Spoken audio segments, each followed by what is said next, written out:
Қайырлы күн қыздар, бүгін сіздермен қуырылған түшпараның рецептісімен бөлісетін боламын.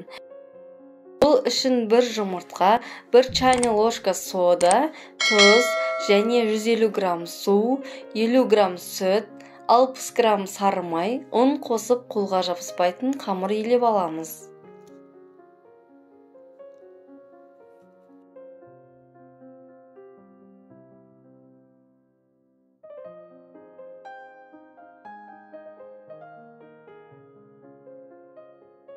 Енді қамырымыздың бетін жауып тұндырып қоямыз.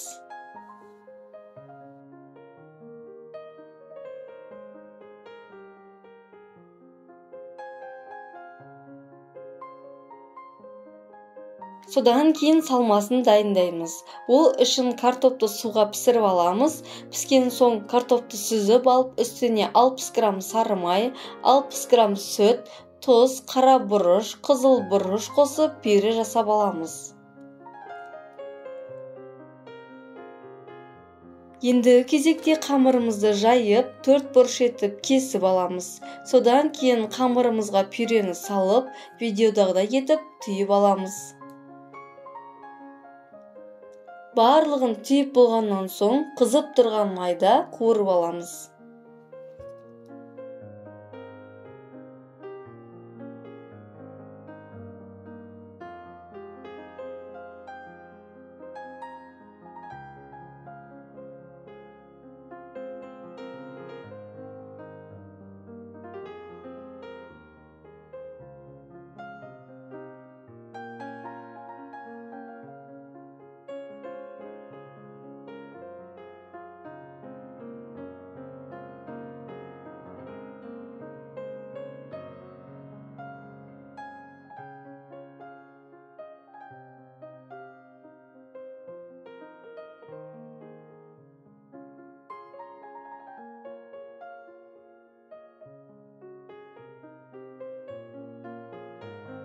Біздің қуырылған пельмендеріміз дайын болды. Сіздермен болған ардақ. Видео пайдалы болса, лайк, коммент қалдыруды ұмытпаңыз.